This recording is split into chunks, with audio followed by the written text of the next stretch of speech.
Okay, so I'm going to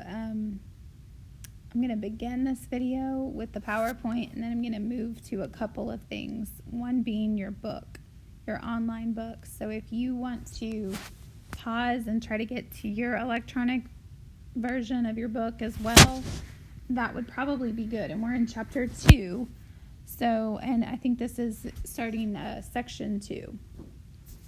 All right, so I went through how to kind of rearrange the velocity-speed equation, and I wanted to show you this example here. So this says, this is that same picture from before where it's showing that car going from 50 kilometers to 150 kilometers in a matter of 2 hours. Remember, position and time is crucial in order to calculate velocity or speed.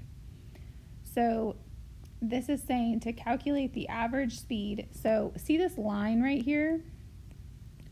That line over the V, that means average, because let's think about it. Whenever you're in the car, do you go like the same speed from one position to another? No. First off, you had to start the car. You slowly increased to this whatever speed, and then you might actually stay on a speed for a while. Maybe it was like 50 miles per hour, where you put the cruise control on, but then you stop, so you decrease. So this is just the average overall speed from one point to another in a certain amount of time. Okay, so if we were going to calculate this, we would first figure out how much distance total we went. So one way to do this is to do the final distance minus the initial distance over the whole time that it took. So what is the final distance in this case? Well, it's this 150 kilometers. So you want to write the distance with the unit. See, this unit right here is indicating a distance, and we went over that in chapter 1, how those units are very important. Minus the initial distance, which is this 50 kilometers. Okay? Divided by how long did it take? It took 2 hours. Okay? Because from this point to this point took 1 hour, and this point to this point took 1 hour. It's a little bit weird because at the top it shows these clocks and it says 1 hour, 2 hour, 3 hours, so it's almost making you think that it's 3 hours. But the car, it's not actually timing it until 1 hour has already passed, if that makes sense. Okay, so in another way, I'm sorry, keep saying new things, but you could have also looked at it like this. You could have said final time minus initial time, which then would have been 3 hours minus 1 hour. Okay, so you can do it that way as well. So I'm going to make a little arrow here, and I'm going to say 150 minus 50 is just 100 kilometers divided by 2 hours. So the average speed here is just 50 kilometers per hour. Okay, so see how this is kilometers per hour here? That is a unit of speed whenever you have a distance divided by a time. And it changes. Here in America, we measure speed, at least most of the time, in miles per hour. So miles is our distance and hours is our time. In, over in other places, they would do, like kilometers per hour. So they're in metrics. In our chapter, we will look at meters per second a lot. So we'll have to do some converting. So if you thought you were going to get out of conversions, from chapter 1, if you hated it, you don't get out of it necessarily. It's not as much, but it's definitely not as you're not getting out of it. Okay, so I want to kind of go to the book really quick and show you some stuff here, because I think there's an example. So let's see. I'm going to do that. Okay, so if you go to your electronic book and you're in chapter 2, and yes, I am in section 2, it goes to the same problem that we just did, and it shows you the 50 kilometers per hour here. I wanted to show you this graph. I can't write on this, unfortunately. It won't let me write on the book. But I want you to pay attention to this graph, because this is something that you will have to know how to do. You can see on the y-axis, that's the vertical axis, the distance. See how there's distance over there? That's the y-axis, and the time is the x-axis. So another way that you can find velocity is if you have a distance versus time graph.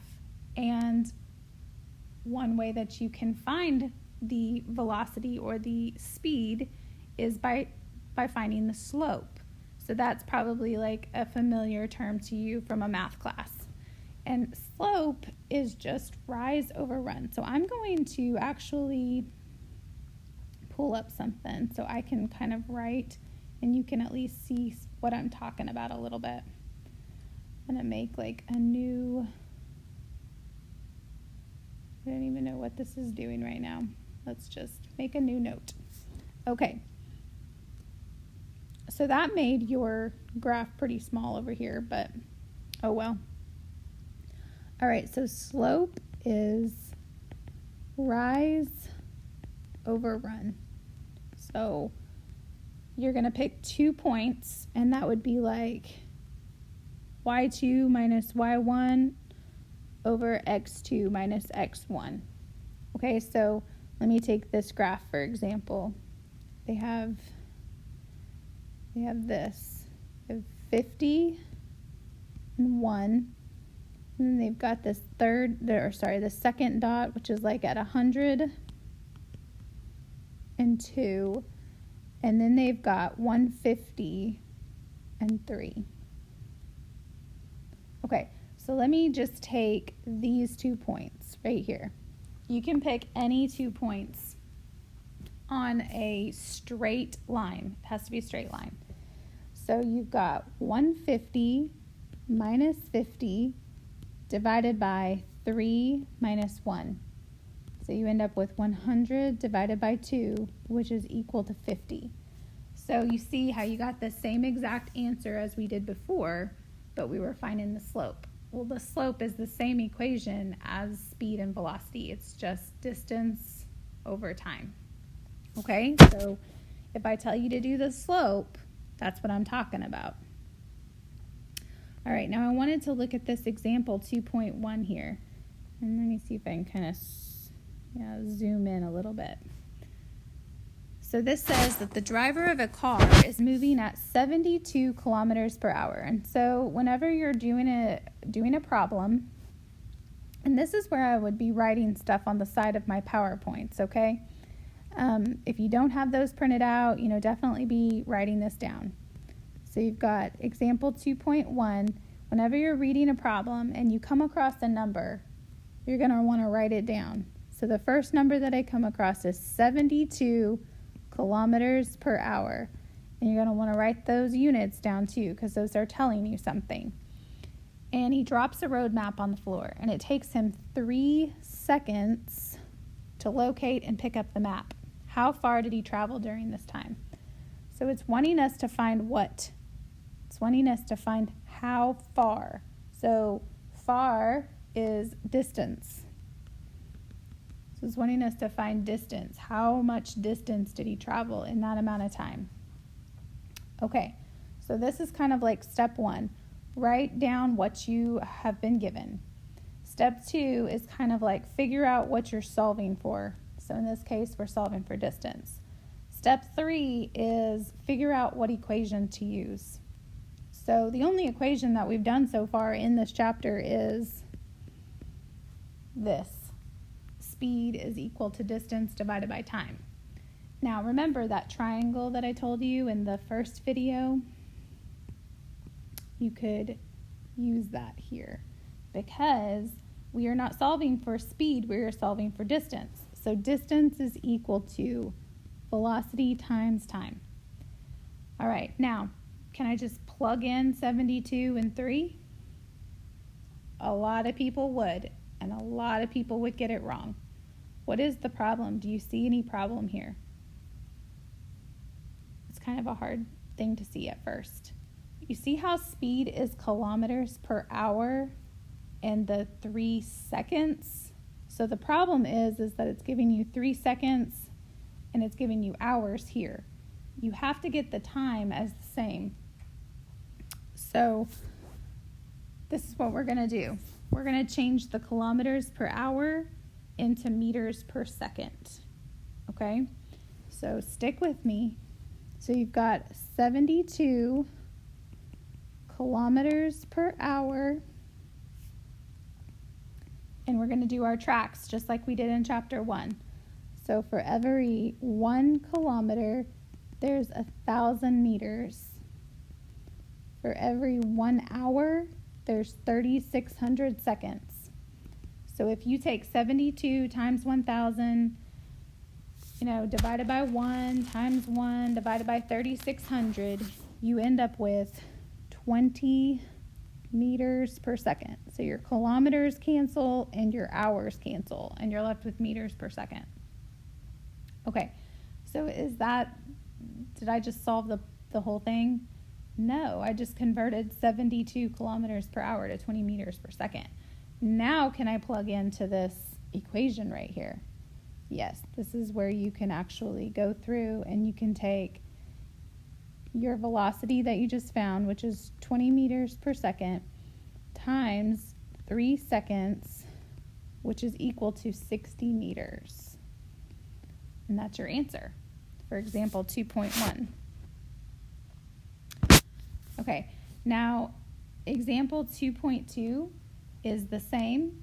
It's the exact same type of situation. It's saying that a bicycle has an average speed of 8 kilometers per hour and it wants to know how far it would travel in 10 seconds. So I'm going to go ahead and let you guys kind of do what I just did. With 8 kilometers per hour, you're going to go through and you're going to do your dimensional analysis and figure out how much that would be for meters per second. And then you have to multiply that by 10. And you should end up with 22.2. So I believe, I don't have my calculator at the moment. I know, that's not good.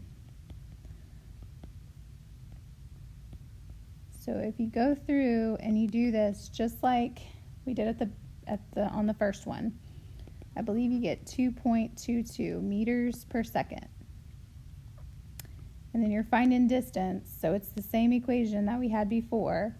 So you have 2.22 meters per second times 10 seconds is equal to 22.2 meters. Okay? All right, so I've got to stop the video and I'll catch you on the next one.